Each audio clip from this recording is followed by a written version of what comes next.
தூத்துக்குடி மக்களவைத் தொகுதியில் போட்டியிட்ட திமுக வேட்பாளர் கனிமொழி தன்னை எதிர்த்து போட்டியிட்ட அனைவரின் டெபாசிட் தொகையையும் இழக்க செய்துள்ள ருசிகர சம்பவம் அரங்கேறியுள்ளது. தமிழ்நாட்டில் உள்ள 39 மக்களவை தொகுதிகள் மற்றும் புதுச்சேரியில் ஒரு தொகுதி என மொத்தம் உள்ள 40 தொகுதிகளில் கடந்த ஏப்ரல் 19ஆம் தேதி அன்று ஒரே கட்டமாக தேர்தல் நடைபெற்றது. இதில் திமுக தலைமையில் ஒரு கூட்டணியும், அதிமுக தலைமையில் ஒரு கூட்டணியும், பாஜக தலைமையில் ஒரு கூட்டணியும் போட்டியிட்டன.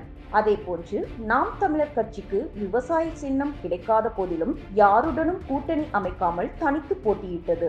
இந்த தேர்தலில் பதிவான வாக்குகளை எண்ணும் பணி நேற்று நடைபெற்றது. இதில் திமுக கூட்டணி 40 தொகுதிகளிலும் மகத்தான வெற்றி பெற்றது. தூத்துக்குடி மக்களவை தொகுதியில் போட்டியிட்ட திமுக துணை பொதுச் செயலாளர் கனிமொழி மீண்டும் வெற்றி பெற்றுள்ளார்.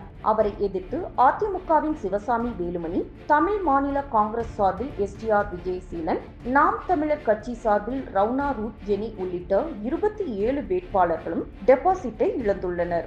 3,92,738 வாக்குகள் வித்தியாசத்தில் அதிமுக வேட்பாளர் சிவசாமி வேலுமணியை கனிமொழி தோற்கடித்துள்ளார். அதேபோன்று 1,22,380 வாக்குகளுடன் தமிழ் மாநில காங்கிரஸ் விஜயசீலன் 3வது இடத்தையும், 1,20,300 வாக்குகள் பெற்று நாம் தமிழர் கட்சியின் ரவுனா ரூத் ஜெனி 4வது இடத்தையும் பிடித்துள்ளனர். செய்திகளை உள்ளது உள்ளபடி தெரிந்து கொள்ள ரெஃப்ளெக்ட் நியூஸை சப்ஸ்கிரைப் பண்ணுங்க.